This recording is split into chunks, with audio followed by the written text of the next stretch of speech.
This week on the podcast, I have an extra special guest.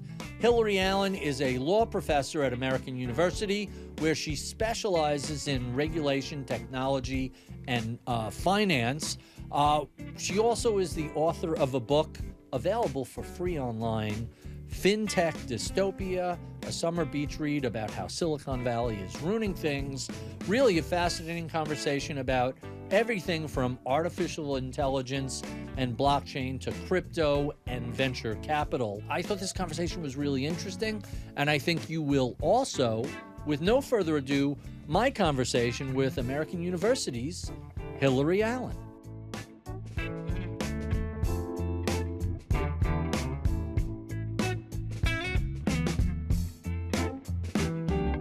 Hilary Allen, welcome to Bloomberg. Thank you so much for having me. So, fascinating conversation, fascinating topic that you write about. Before we jump into that, let's spend a few minutes going over your background. You get a bachelor's in laws from the University of Sydney in Australia, a master of laws in securities and financial regulation law from Georgetown here in the States, and you graduated first in your class there. What was the original career plan? Was it simply, I'm going to go be a lawyer? What were you thinking?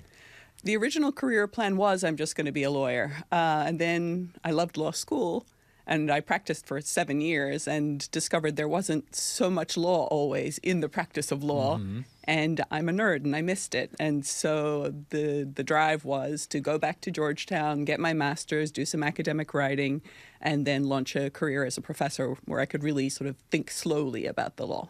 And you practiced, you were in London, you were in Sydney, Shearman and Sterling here in New York. Tell us a little bit about the sort of legal work you were doing when you were a practicing attorney. So basically, there's sort of two broad categories of the work I did. I did transactional work, banking transactional, typically acting for banks in leverage buyouts. But the work I think I enjoyed more was the regulatory compliance advisory. So there was more law in that, especially when you had new financial laws being handed down in Australia and changes in the U.S. with Dodd-Frank and sort of trying to figure out how to comply with those new rules. So how do you go from practicing bank transactions and some regulatory law to ultimately working with the Financial Crisis Inquiry Commission? Tell us a little bit about your experiences there. So that was a series of fortunate events. While I was doing my master's at Georgetown, I had a professor who was tapped to be on the staff of the Financial Crisis Inquiry Commission, and he pulled me in to work with them 2 days a week, and we were investigating the causes of the 2008 financial crisis to put together the report that came out, which really was sort of... It's a nice thick book that they published. It's a really thick book with a really thick index even. And the idea was to tell the story. And that's really sort of stuck with me throughout my career, the importance of being able to explain complex things and how they knit together to cause things. So working with the FCIC, how did that affect how you looked at regulation in general, but more specifically, the government's response to technology, new financial products, the regulatory world in general?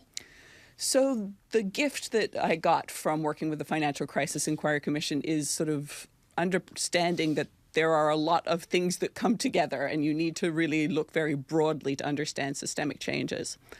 Another gift that it gave me was, I think, a healthy skepticism of innovation rhetoric, right? Because if you think back to 2008 and what caused it, you know, there were all these stories about, well, these new financial products, these complex new derivatives, we don't need to regulate them. They're innovation, sophisticated parties involved. We don't want to tamp down on innovative potential. And so that skepticism has been a helpful skill set as I've been navigating the sort of post-2008 financial world where you have the innovation rhetoric from Silicon Valley infiltrating into financial services. You raise a really interesting issue that I have to ask about. So how much of what we see as regulation is either an adherence to an ideology that sometimes says regulation is good and there are guardrails on capitalism, and other ideology says regulation is expensive and anti-innovative and reduces job creation.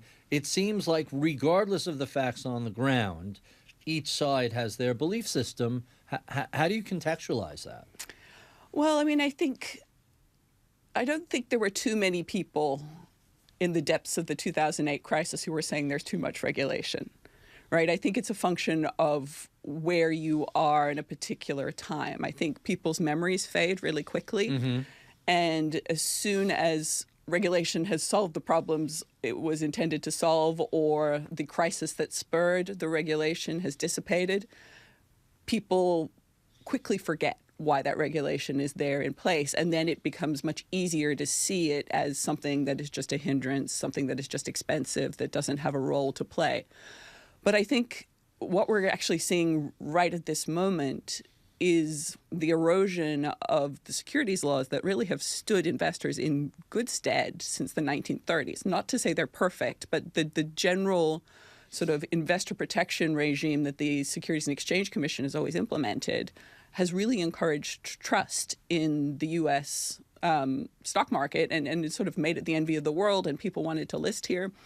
That's really getting peeled back right now. And so I think, it'll be pretty soon a moment where we realize why we had all that regulation, and we'll miss it. So heading into the financial crisis, I recall looking at some of what I called radical deregulation prior, and this isn't by no means the sole cause of the financial crisis. Lots of factors led to this, but you had the Commodities Futures Modernization Act, which allowed what was essentially an insurance product to be issued without any insurance reserves. Seems kind of risky. And then you had the repeal of Glass-Steagall that kept depository banks separate from speculative Wall Street banks. It probably didn't cause the crisis, but certainly allowed it to get much bigger at the very least. And yet there didn't seem to be any desire after the crisis. Hey, maybe we should put these things back into place. Maybe we should repeal what was added and restore what was repealed. They want to go a totally different direction. Well, I think, again, this is a story of political economy. And there are still a lot of people who are mad at the Obama administration for prioritizing healthcare over financial reform. Because basically they had one shot at doing something big. And if they had, and I'm not weighing in to say that this was the right or the wrong move, but if they had gone right out of the gates with financial reform, I think we would have seen more of the bigger structural things that you're talking about. So, in that immediate aftermath of the 2008 crisis, you had Sandy Weil, who had been the head of Citigroup and had sort of engineered the end of the Glass-Steagall legislation, and from, this is maybe apocryphal, but apparently he had a deal toy that said Shatterer of Glass-Steagall that he kept on his desk. And again, this may be apocryphal, but I heard that he basically sort of had a conversion after 2008 and said, ooh, yeah, probably shouldn't have done that. Well, a lot of people did. Alan Greenspan famously said, I incorrectly assumed people's concern over their own reputation would have prevented some of the excesses we've seen. I'm paraphrasing, but that was pretty close to what he said. Yeah, he said the world sort of didn't work the way I thought it did. And I think,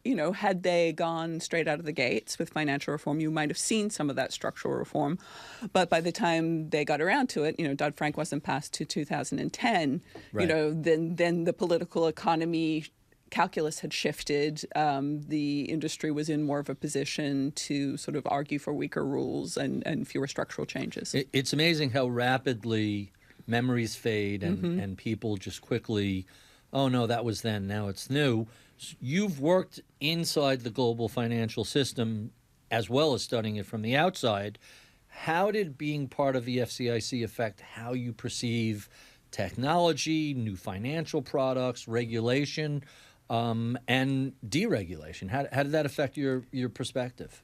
I didn't think a ton about technology at that time. That's sort of been a later addition to the work that I do. But the broader themes of financial innovation, regulation, deregulation, I see the value in financial stability regulation in particular. So financial stability regulation are the rules that are supposed to prevent financial crises, and they work often sort of hand in hand with investor protection regulations, but they also aim to do something differently.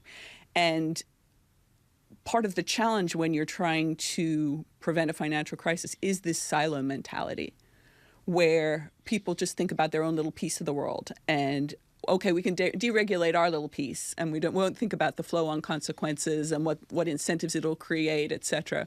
And so, my real takeaway was always to have the most holistic perspective possible to break down that silo mentality. And later in my career, that meant learning about the new technologies that are sort of infiltrating the financial system. So I want to talk about technology, and I want to talk about fintech dystopia. But there is a quote from within that applies directly to what you're describing with stability, which was, it's the economic precarity, stupid. Paraphrasing James Carville, tell us a little bit about the economic precarity. Yeah. So I think a mistake that we have made collectively in recent years is to say, well, look, the economy's doing well, everything's fine. And that really doesn't mesh with many people's experience of the economy. So it used to be, well, probably not always the case, but closer to the case in the Clinton years, where there was less economic inequality than there is now, that you could sort of say a rising tide lifts all boats. But now what we're seeing is over half of Americans live from paycheck to paycheck, even in a good economy, right? And so in that kind of circumstance, the financial systems and the economy aren't working for everybody. And so I think when we think about what we're trying to achieve with our financial system, it should be that we are trying to find a solution to this economic precarity. And also, that begs the question of whether the financial system and investing is actually the way to get there. Mm-hmm. And maybe we need broader public policies to address that economic precarity so that no one, or at least not half of the population, are just scraping by. So we just passed a new set of laws that include $1,000 accounts for newborns. Isn't that going to solve financial inequality? These kids, by the time they're 30, they'll be worth millions. I think you might need to offset against the people losing their health insurance subsidies. I don't think that $1,000 is going to go very far. Right. And what's fascinating is watching just a parade of billionaires come out and, no, we need to supplement that $1,000. So first it was Michael Dell, and then it was Ray Dalio. I don't know who else is going to step forward, but it appears, hey, we're not really paying a whole lot in taxes. We might as well throw some money at some babies. That seems to be the philosophy. Yeah, I mean, I don't love philanthropy in that sense, supplementing democratically sort of elected policies. It gives a lot of sort of discretion and power to people as to how they want to distribute their largesse, and to some degree that's fine. But again, when we have a society where half of the population is barely scraping by, I don't think their livability should be predicated on the whims of billionaire largesse. Fair enough. You talked about technological innovation. In your book, you argue that is financial technology innovation is driven largely by legal design rather than technical brilliance. Explain that a little bit. What is it about fintech that seems to be working the perspective from an attorney rather than an engineer? Yeah, so this was something that, as I said, I came to a little later in my career. I think earlier in my career, when I first started looking at fintech, I generally accepted, the party line. This technology is revolutionary. This technology is making things more efficient. This technology is fixing things. And then I realized that the people who were saying that had something to sell, and I probably should learn a little more about the technology, because if you want to work on financial regulatory policy now, you need to understand the extent to which the technology actually lives up to what is claimed it can do. And so sort of my first sort of foray into this was I've looked really in detail at blockchain, which is truly, frankly, a terrible technology. It's a clunky database, and it's not something you would ever choose for any kind of financial market infrastructure, but for the fact that it's been very easy to convince regulators not to regulate it. And so the value add that comes from crypto has never been blockchain technology as a technology. It's been whipping up stories about that technology that have justified avoiding regulation. And we see it in other instances as well. You know, there are fintech lending that is replicating some of the predatory payday lending that we've seen before. The buy now, pay later sort of financing, or? Well, the payday loans have been around a lot longer than that. This is sort of it's like a $400 loan that you get to bridge you over till your next payday. And you know, there's been a lot of predation in that market, and some states had banned those products essentially. You think 29% interest is not fair? You have a problem with that? We're just trying to make a profit here. Some of these interest rates are 300%. Get out. Yeah. That's insane. And what does New York top out at? Like 19%, something like that? I don't know about New York. Yeah. But normally anything, you know, mid double digits is thought of as usurious. 300% is just next level. Yeah, I mean, it's not set as an interest rate per se, they're fees, but once you actually convert that into a per annum, they can be in the hundreds of percentages. And so that has always been a problem, and we've had states act, and then we've had new fintech lenders saying, well, actually, we're different from payday lenders because we use AI to screen our borrowers, and so you should treat us differently. And yet they're charging interest rates that are equivalent to what payday lenders do. And then you mentioned buy now, pay later. Again, they say, well, we're not even extending loans. This isn't a loan at all, so we shouldn't have to comply with the laws around lending, around disclosure, around that kind of thing. How is that not a loan? You're buying a product that you don't have money for. Someone is paying for that. Isn't that a loan? I would say so. Okay. But what's the counter to this isn't a loan? This is a pre-layaway. Essentially, right? Yeah. No, we don't charge interest. There are late fees if you don't pay, but that's not the same as interest. You know. Oh, that's fair. Like we bought a couch, no interest for 6 months. So as long as you pay it off within 6 months, that sort of thing seems to be interest-free. But then when you look at the business model and you see that a significant chunk of the people are incurring these late fees, then... Well, that's their fault, isn't it? That's human nature. You can't blame us if we take advantage of people procrastinating and not paying off their fees in time. Well, it's not that they're procrastinating. It's that they're choosing between paying rent or paying this off. So this Food, yeah, medicine. Exactly. So this is coming back to it's the economic precarity, stupid. Right? If people are in these dire straits, we should not be surprised that fintech firms are trying to capitalize on that and profit from it, which is why I think, you know, what we need are some kind of public safety nets to sort of make and a higher minimum wage and higher Social Security benefits. So let's talk about the digital-only book, ironic, right? Fintech Dystopia, where you describe modern financial technology simply as Silicon Valley ruining things.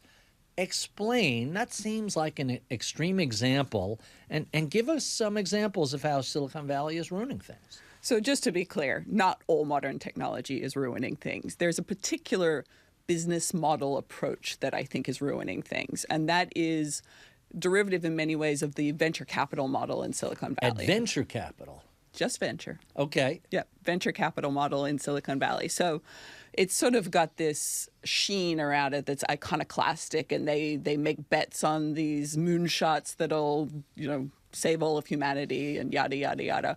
But in fact, it's pretty well established as a playbook at this point. You know, there's a lot of subsidies that go to venture capital by virtue of their having access to pension funds, by virtue of sort of capital gains taxation. And so they've got sort of, and especially in low interest rate environments, they attract a lot of money. So they have pretty cheap money available to them.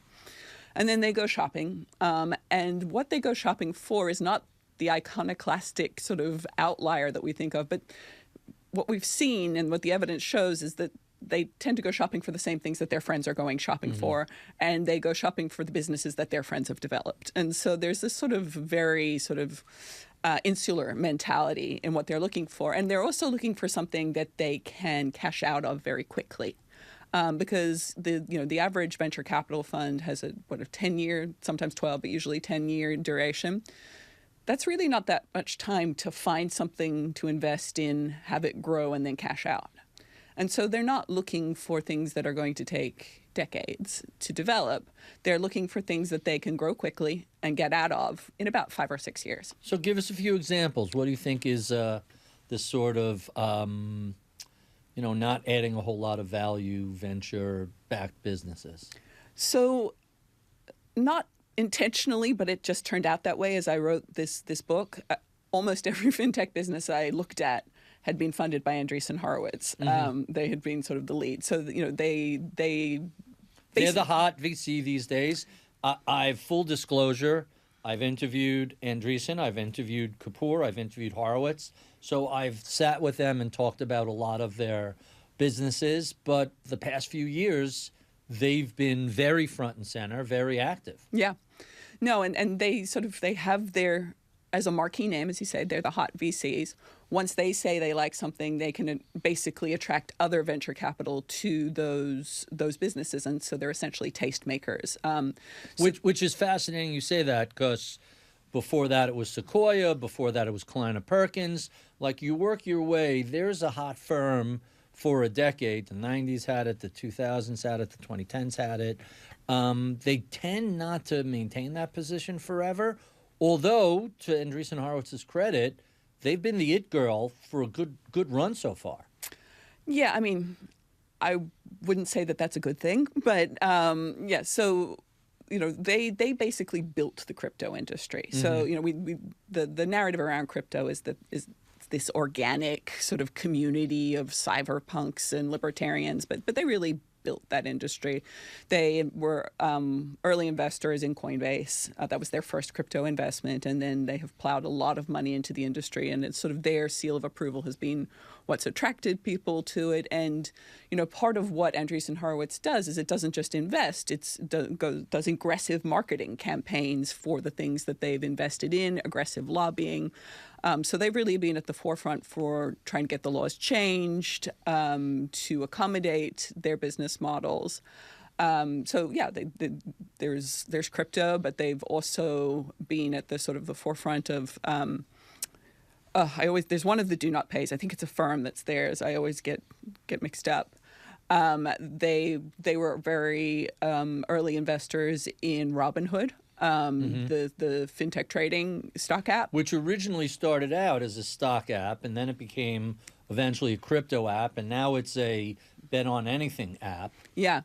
And again, that is a company that by the time it IPO'd had racked up all kinds of fines from the SEC and FINRA because it was violating laws left, right, and center. It was one of the first to offer commission-free brokerage. Right. But as the chestnut goes, if you're not paying for the product, you are the product. Mm-hmm. And it makes most of its money from payment for order flow, and was not clear with its customers in the early years about that, how that was going on, and how that they get paid a lot more for your options trades than your regular stock trades because... more profitable. Yeah, more profitable for the Citadel Securities of this world to take those. Yeah. Huh. Really kind of interesting.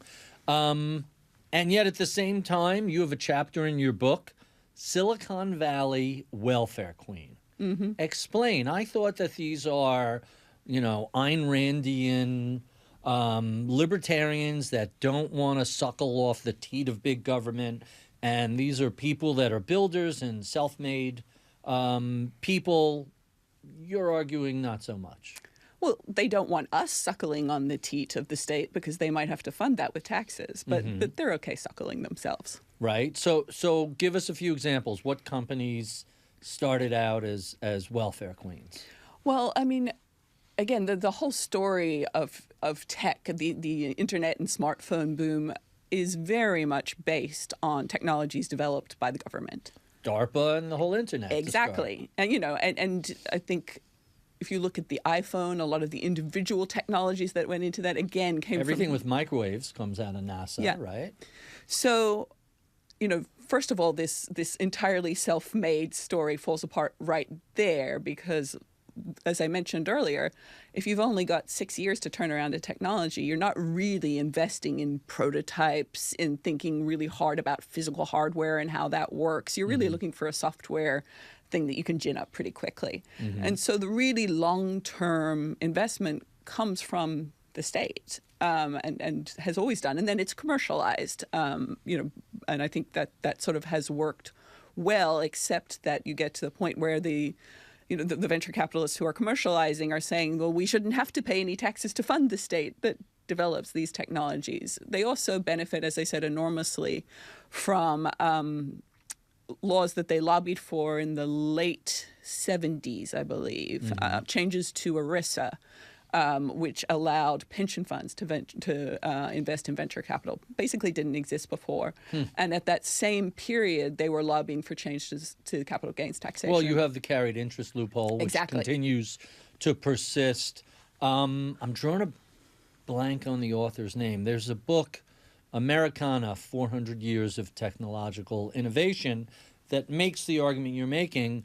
Go back to the telegraph, funded by Congress, go back to railroad. Like every major technological innovation or most major innovations got seeded with the government, and then eventually the private sector takes over. And what has changed in recent years is that public-private partnership seems to have broken. Yeah, actually, so the book I really like on this is Margaret O'Mara's book, The Code, she does a great history of Silicon Valley. I think the understanding that there was a quid pro quo has sort of fallen away. So always the private sector has commercialized this technology, but if we have an unwillingness to sort of pay any taxes, if we have an unwillingness to invest in government capacity, to invest in universities where so much of this stuff is developed. You take Mark Andreessen, he got his start because he was lucky enough to be a student at the University of Illinois at the time where they had a special grant to look at the beginnings of the internet. He worked on a team there that developed a prototype internet browser. And then he went into the private sector, and they let him build one for the private sector, and that was Netscape, and that's how he made his fortune. So he was sort of in the right place at the right time to take advantage of public investment in this kind of thing. And yet this is the kind of thing that we're seeing that these leading venture capitalists want to shut down. Really interesting. Since we've been talking about books, you've criticized Abundance, which is by Derek Thompson, and Ezra Klein, as the whole concept of abundance is sort of a sexy way to make excuses for techno solutions. Tell us a little bit about that. Yeah, so this is something I get into a lot of conversations with people these days, because I think there are some elements of the original sort of abundance agenda that are very appealing to people in terms of, for example, increasing housing capacity. And I do think that is something that needs to happen and has to be done in the right way. But if you look at who is funding the abundance movement, they have conferences, et cetera, it is Andreessen Horowitz and other people from Silicon Valley. And it seems to be this attempt to essentially put a happier face on the deregulatory project that Silicon Valley is looking for, to sort of make it seem kinder, gentler, and more progressive. Because the abundance movement, sort of in a nutshell, is supposed to be, well, we shouldn't have artificial scarcity. We should build more of what we want. To do that, we should take away some of the roadblocks that are getting in our own way. And when you say it like that, it's sort of hard to disagree with. Well, that works for housing. You have NIMBYism with housing, but when you take that away, it also means you're going to end up with perhaps high-rises or multifamily units in a suburban area that some people don't want in their neighborhood. There's always a series of trade-offs with people who are already there versus people who want to get there.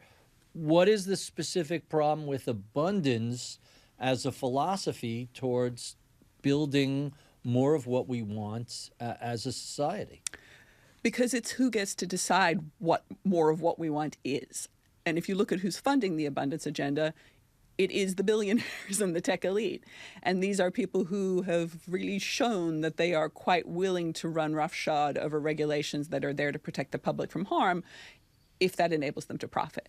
And so I am just skeptical that a movement that is funded by these people is really going to be prioritizing the kinds of projects that would benefit the economically precarious.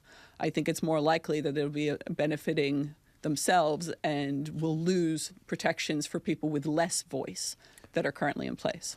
So what sort of overhyped products do you think best explain the problems with this approach? Like, what are these companies putting out that either is a result of regulatory capture or just don't do what they promise? Because you would think that in the world of venture, either your product finds an audience, it finds a customer base, or it doesn't and fails and that goes out of business.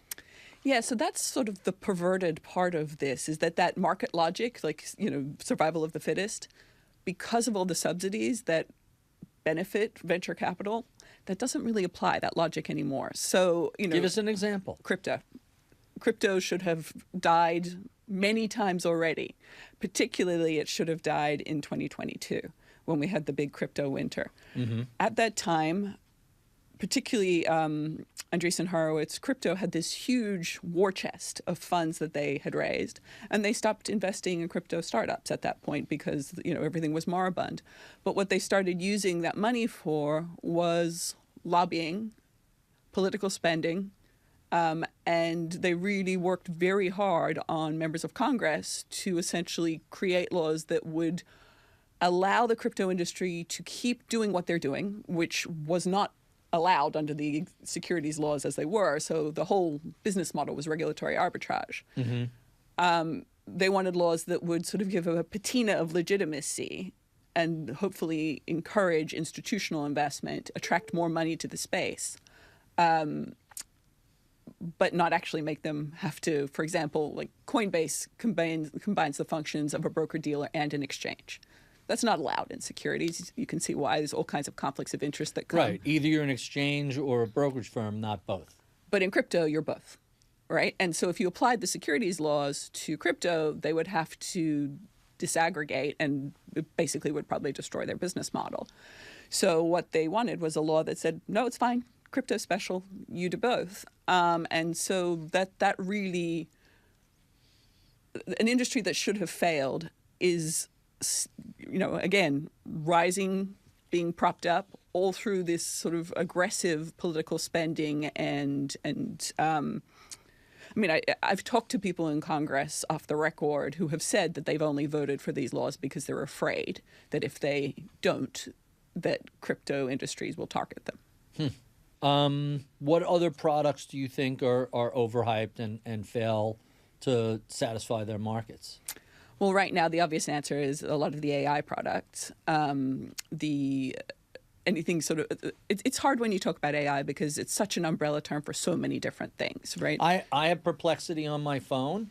It does a better job with search than Google does. I get better, more comprehensive answers. What's wrong with AI? Well, let me disaggregate it first because there's plenty of AI that there's nothing wrong with, right? So AI is not intelligent in any way, shape, or form. It's a market. That's a marketing term. What it is it's an applied statistical engine. Mm-hmm. You have an algorithm that looks for patterns in data and then acts accordingly. And that kind of technology has been around for a long time. It does, like, for example, it's great for fraud detection in a bank, for credit card transactions, for example. So that's an A+ use of AI.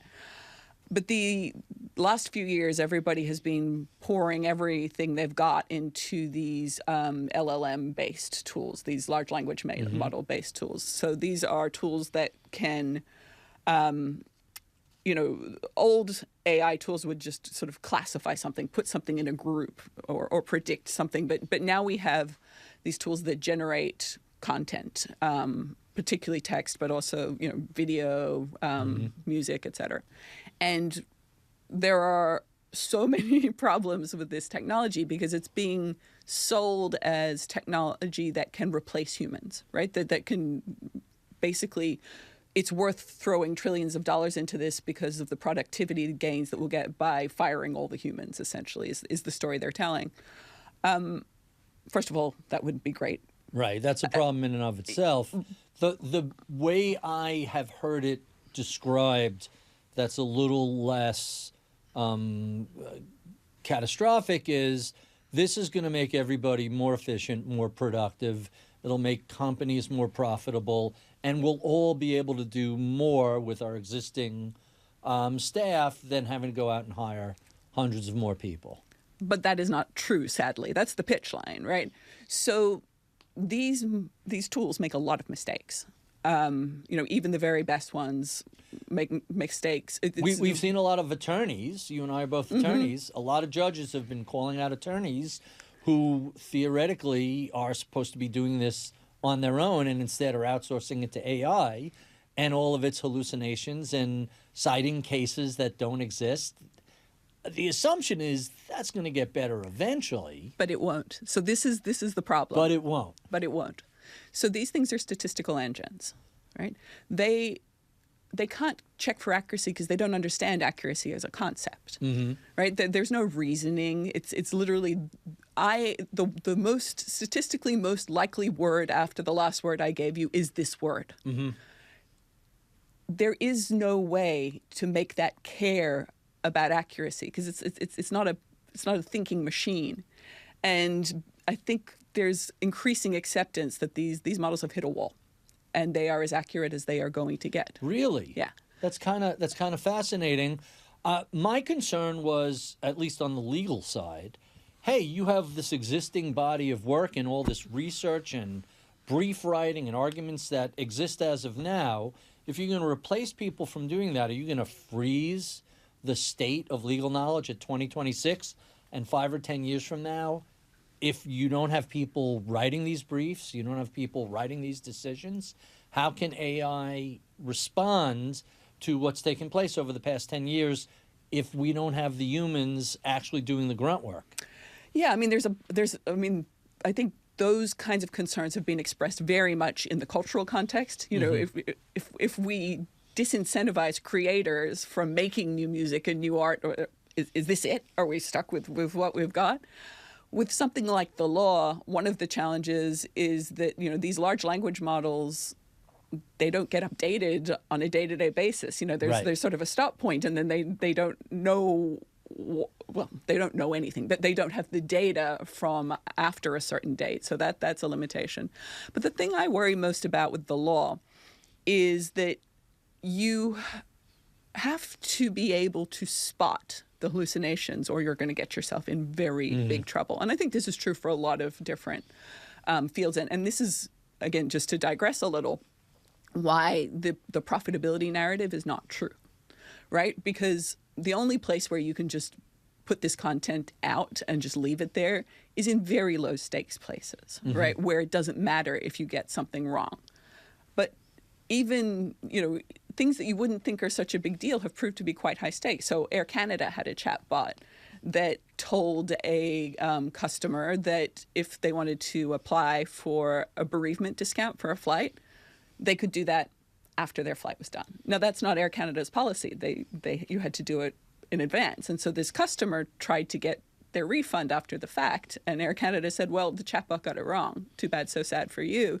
And it's your chatbot. You're responsible for it. Exactly. Not my mistake, your mistake. Exactly. And so even in these sort of reasonably low stakes customer service interactions, there's reason to be really worried about inaccuracy. Now you start dialing up to things to medical advice, legal advice. It's just you can't rely on them.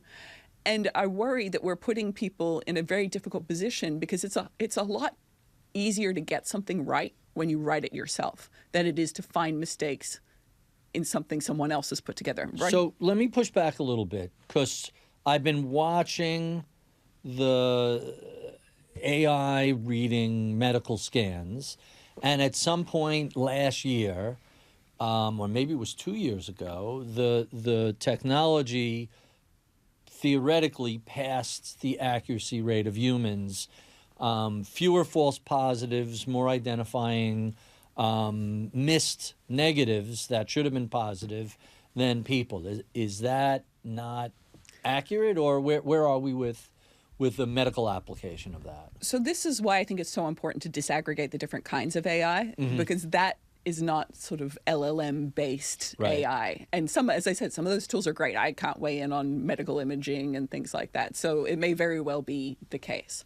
What I'm talking about is, what if you've got, a doctor coming up with instructions for a care plan for their patients, and they let the AI do it, right?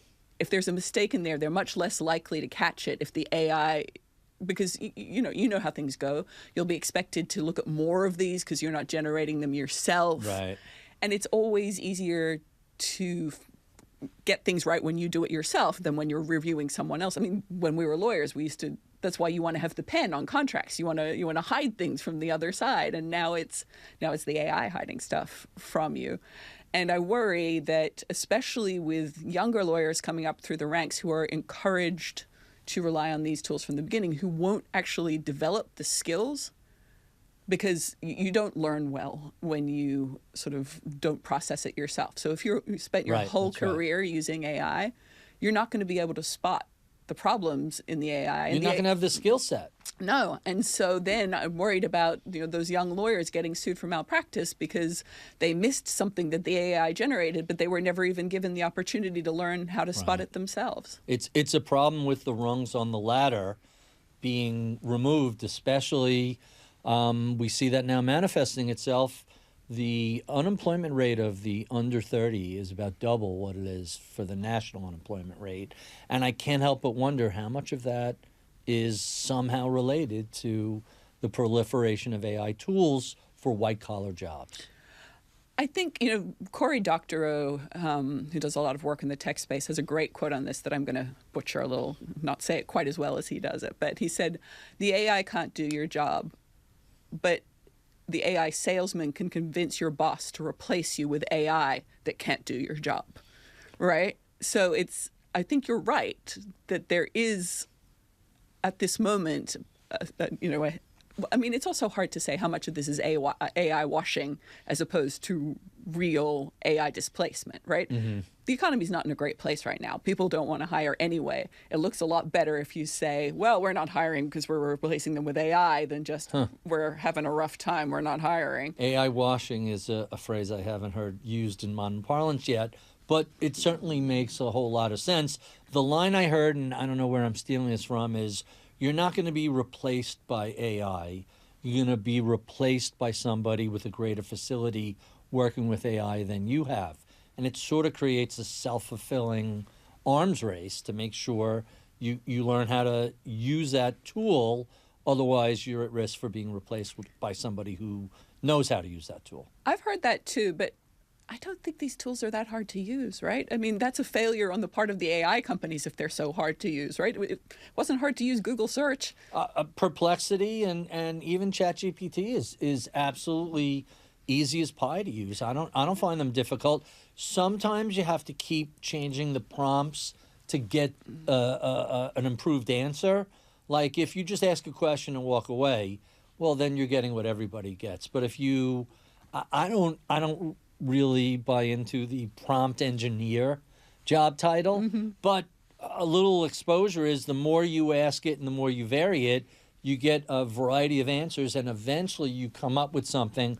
Oh, that's interesting and different. Let me take a look at that. So, I have strong feelings about this as an educator, because if these tools are worth their salt, it shouldn't take our students long to figure out how to use them, right? Right. So why are we bringing them into education where what they really need to learn is how to spot hallucinations, how to think critically, so that if they are going to use these tools later, they can use them to the best of their abilities?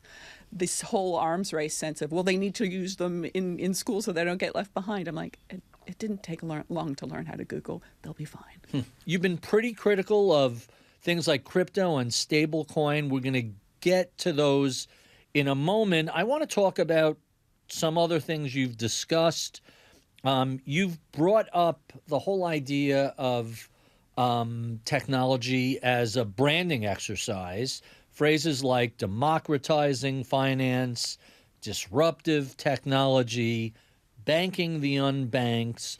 You've described these as just, marketing and not really accomplishing anything. Tell us a little bit about those and give us some examples. Sure. I mean, I think at the heart of all this is innovation speak and innovation worship, right? Mm-hmm. When we alluded to that earlier, this sense that anything that is innovative is inherently good and must therefore be permitted at all costs. And that is sort of the font of a lot of the rhetoric and narrative that we get out of Silicon Valley that ultimately is there to attract funding, yes, but also to procure legal treatment that facilitates what they want to do. It actually creates often an unlevel legal playing field where you have the incumbents who have to comply with all the laws and then the disruptors, as you say, who don't have to comply with all the laws and can succeed on that basis, even if their product isn't superior in the way we would typically expect a disruptor's product to be. So, yeah, I mean, disruptive innovation, goes back to Clayton Christensen and the innovator's dilemma. This sense that if you stay still and just make good products, you'll be outcompeted by someone who is trying to do things a little differently. But there's no real formula that you can take away from that as to what disruptive is in the eye of the beholder. So let me push back on that a little bit. And all my VC friends, I could just hear their voices in my head. And the pushback is, look, most new companies fail. Most new technologies crash and burn. Most new ideas never make it. And even the best of the best VCs, they'll make 100 investments for that one moonshot that works out. And most of the other 99 are at best break even, but mostly losers. How could you say this is true? Oh, and real innovation often finds itself in between the regulatory regime because the technology that's being created was never anticipated by the regulators or anybody else. Fair pushback? A lot of points that I would quibble with there. Some of it's fair. Quibble away. Quibble away. All right. So there's this idea that the law is a barrier to innovation because law is old and innovation is new, and the law couldn't possibly have contemplated the innovation. The story about the innovation is what makes it new, right? Most of the things that we're seeing in the fintech space, they're not that new, right? As I said, we've got fintech lending, has a lot of the things that we didn't like about payday lending, right? Why shouldn't the laws from payday lending apply? Crypto, basically, I mean, the crypto markets for all the world look like the stocks and bonds in the unregulated markets of the 1920s. We saw how that ended. They ended in such a spectacular crash that we ended up with the securities laws. Why shouldn't they apply? What's so different, right? So this construction of novelty is something that is done intentionally as a narrative. Now, I fully appreciate that we need the optimists in this world who are going to try new things. And I say that very early on in the book, the people who these stories are useful because they attract funding to new things. So I'm not saying we should do away with it completely. My argument is that the yin and yang, the balance between the optimists and the realists is badly out of whack because we give so much deference to the stories about innovation, about disruption, about how technology can solve problems that have been with us for centuries. We can magically get rid of intermediaries now with blockchain technology, apparently. Well, that was one of the story narratives was disintermediation until it no longer was a story. But let's talk about some specific companies that you've mentioned, that you've written about. And I want to get your sense on it. And the oldest one was PayPal. To this day, and I was a PayPal user back in the 1990s with eBay and those sort of things. To this day, I don't understand what they did that was any different than a credit card, other than being a bit of middleware that eventually became a rentier. Why not just use a credit card? Why do I need PayPal between me and Amazon or me and eBay? So this is really an interesting story, and I learned a whole lot about this in research for this book by reading Max Chafkin's book, The Contrarian, about Peter Thiel and the beginning of PayPal.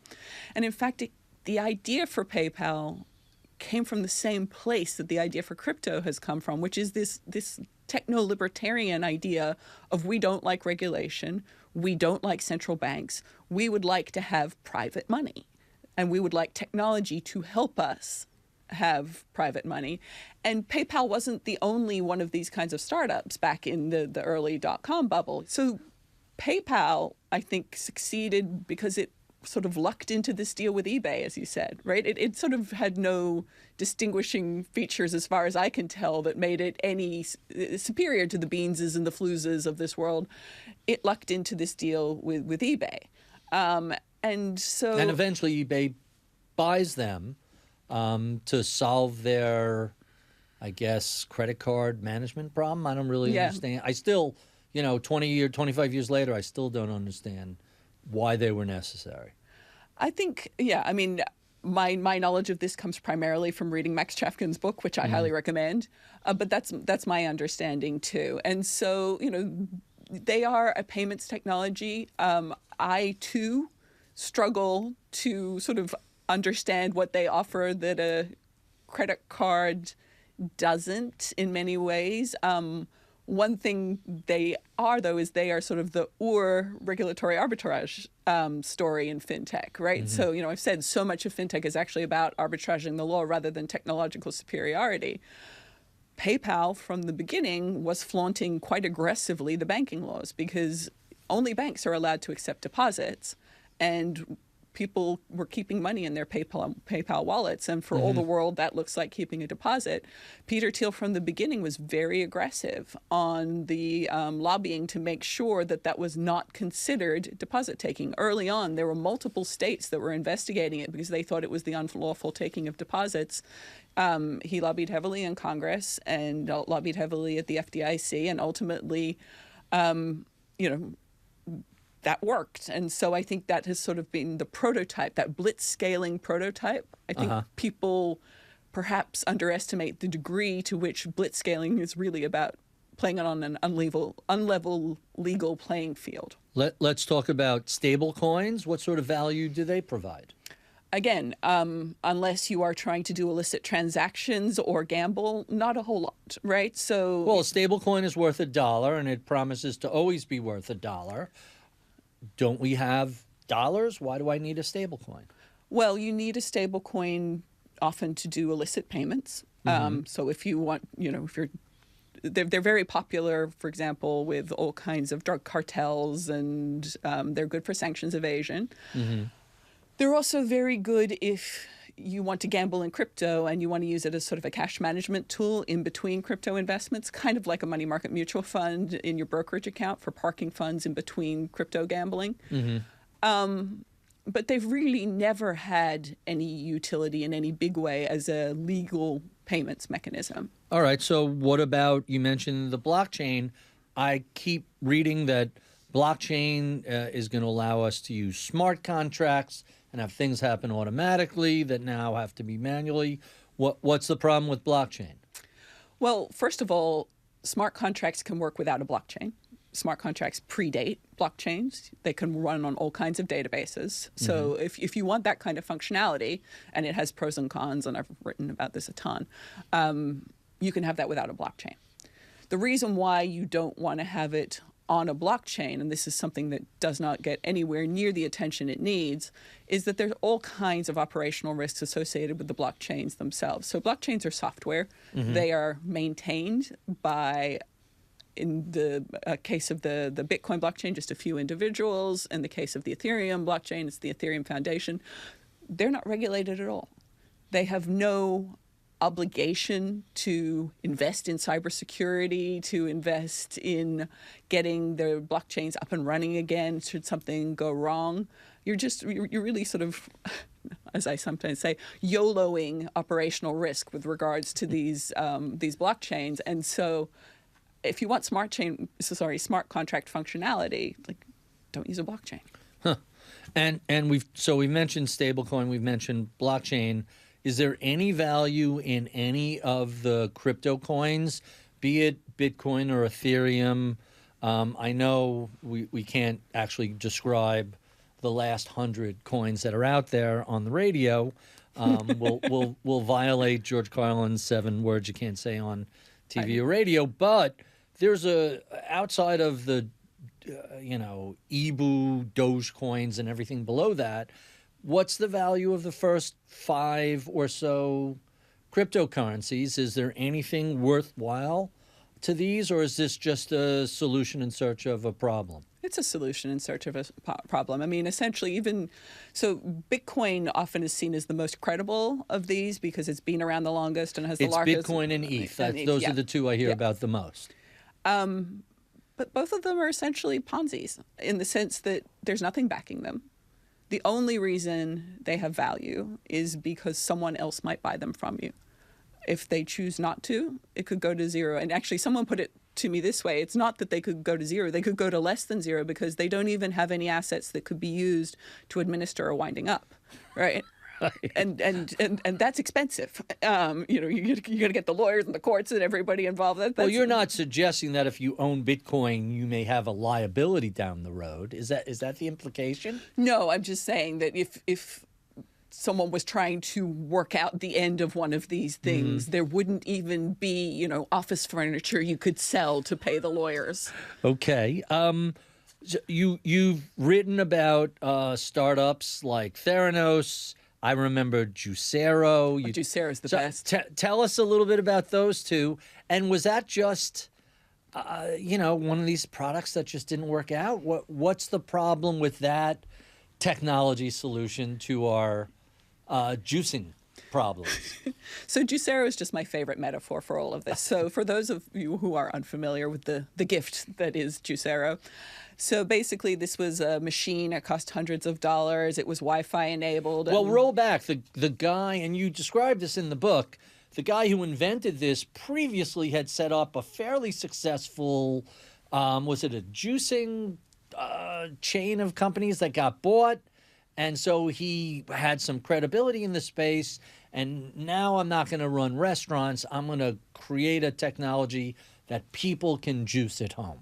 And it was venture funded. They put a lot of money into this. $100+ million.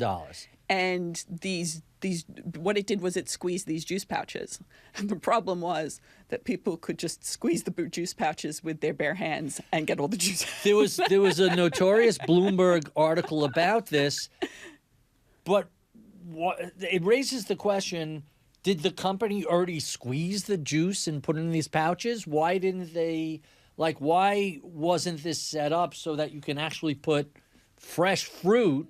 Doesn't it defeat the purpose if you're buying pouches? Or was the whole idea the razor blade model? So, I mean, the reason why I love this as a metaphor is it really gets at this techno-solutionism, which is one of the concepts that I'm really coming for in this book. And techno-solutionism is this idea that everything in our world can be reduced into a technology problem. And that the only reason we haven't solved certain things is because we haven't spent enough time and money on developing the technology. And what that does is it sort of flattens problems into... It gets rid of the human messiness. It flattens problems. It ignores domain expertise, people who've been working in particular fields for a long time and know a lot of non-tech stuff. It sort of dismisses their expertise. And sadly, there's just this magic associated with technology at this point. And as I said, I'm not anti-technology. A lot of it's great. But it doesn't deserve the level of sort of magical deference that we give it. It can't solve all our problems.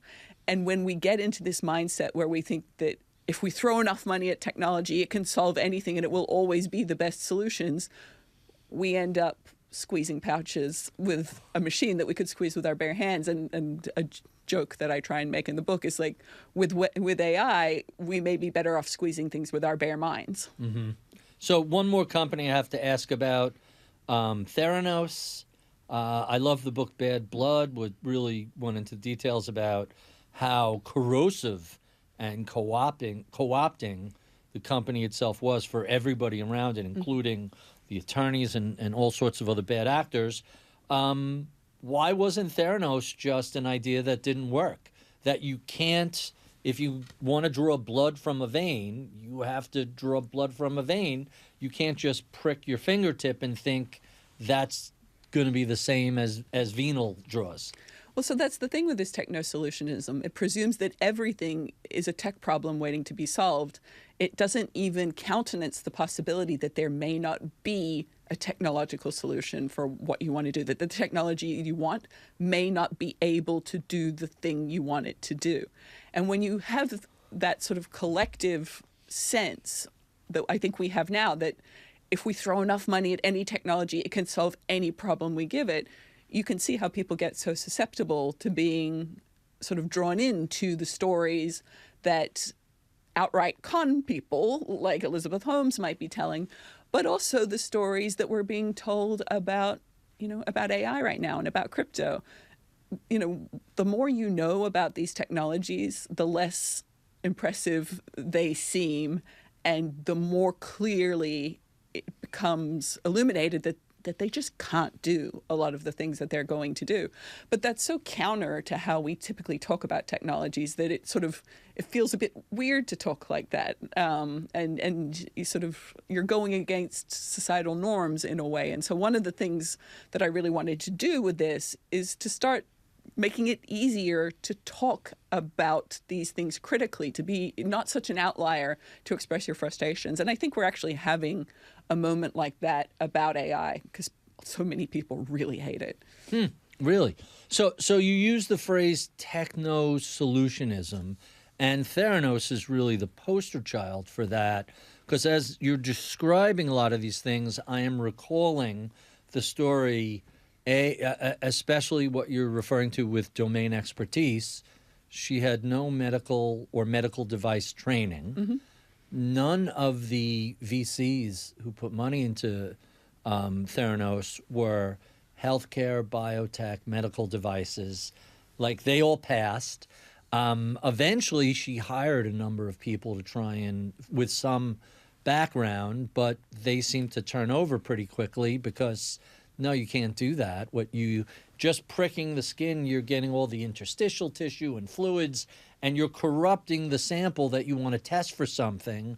You have the reason we draw from the vein is very medically specific, and yet it attracted Henry Kissinger and all sorts of big law firms, and everybody plowed in. She's the next Steve Jobs, the youngest self-made female billionaire. What is it about us that we're just so susceptible to buying into these narrative tales that turn out to be nonsense? So, I mean, part of it is that we're humans, and humans have often sort of been snowed by things that are flashy and shiny and exciting. I mean, that's just very much the human condition. Some of the stuff I talk about in the book that I really enjoyed working on was the cognitive psychology aspects of it. Sort of when we hear certain stories, it's very difficult to budge ourselves and be contrarian. And as I was saying earlier, so you sort of need a collective tipping point where people start to question it, so you don't feel like an outlier or the norm when you start to question these things. And so I think there's a role for media here. I think there's a role for education. Unfortunately, the people who benefit from techno-solutionism also know this and have a very big media presence and invest a lot in education. So it's an uphill battle to start talking about these things differently. But ultimately, we are all human, and it's nicer to believe that something will succeed than that it will fail. I mean, you might not think I'd be much fun at cocktail parties, although I am. And the book is available for free at fintechdystopia.com. Let's jump to our final questions, our favorite questions we ask all of our guests. Starting with, tell us about your mentors who helped steer your career. So my first mentor is probably my first law firm partner boss in Australia, Stephen Kavanagh. And I had thought I was going to be an IP lawyer, but we had a rotation system, and I ended up in his financial services practice. And And he was just a wonderful person to work for. It was a time when the law had just changed in Australia, and he really was willing to hear what I had to say about this new law.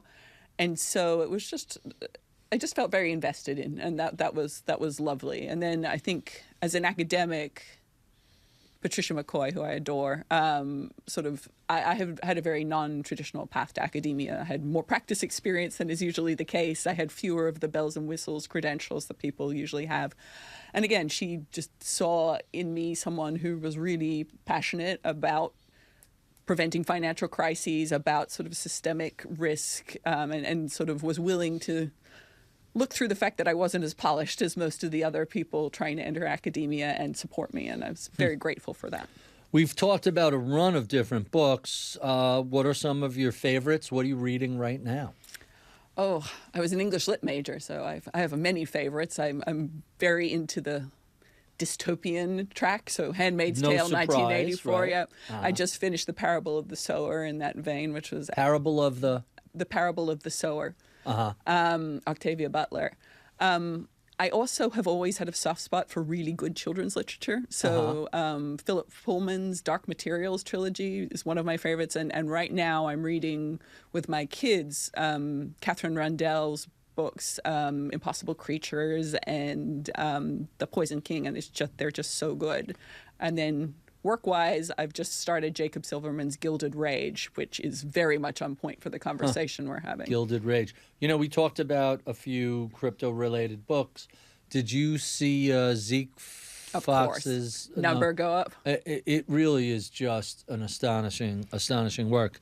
What sort of advice would you give to a recent college grad interested in a career on whether it was law, financial technology, regulation? What's your advice to those people? It's a really hard time for them, and I talk to my students a lot about the careers, and the ground is shifting under our feet, and in this time of uncertainty, it's really hard to figure out what to do. So I would recommend investing in the fundamentals, and I think it's hard to do when AI is being pushed, but becoming a good communicator, learning how to write and speak to people clearly will never, I think, go out of fashion. And investing in relationships. Again, we're in this time where everything is sort of becoming technologized and atomized, et cetera. But in my career, having good relationships with people, and I'm pretty sure you'll agree with this, has been one of the most successful things that has helped me along the way. And so just investing in personal relationships, I think, is always good advice. And our final question, what do you know about the world of fintech, investing, regulation today? Might have been useful 20, 25 years ago. Honestly, I'm not sure that there's much because the world was very different 20 to 25 years ago. I always just invested in index funds, basically, and that worked out, frankly, great for me. Worked out really well. The challenge is, and I study financial crises, the challenge is that when things go horribly wrong, everything is correlated. Everything is correlated. All correlations go to one in a crisis, for sure. And I think we're on the brink of a crisis. When you say on the brink, days, weeks, months, years? Well, John Maynard Keynes said that the markets can stay irrational longer than you and I can stay solvent. So I will never put a time frame on it. But all warning indicators are flashing red at the same time as we are pulling back all regulatory apparatus. So I think it's safe to say we're on the brink of a crisis. How could that ever go wrong? How could it go wrong? Regulation unleashes the animal spirits, as long as we're talking about Keynes. It's all good. Perhaps not. Perhaps not. Hilary, thank you so much for being so generous with your time. We have been speaking with Hilary Allen, professor of law at American University, Washington College in D.C., and author of the book available for free online, Fintech Dystopia, a summer beach read about how Silicon Valley is ruining things. If you enjoy this conversation, well, check out any of the 600 previous discussions we've had over the past 12 years. You can find those at iTunes, Spotify, YouTube, Bloomberg, or wherever you find your favorite podcast. I would be remiss if I didn't thank our crack staff that helps put these conversations together each week. Alexis Noriega is my video producer. Sean Russo is my researcher. Anna Luke is my podcast producer. I'm Barry Ritholtz. You've been listening to Masters in Business on Bloomberg Radio.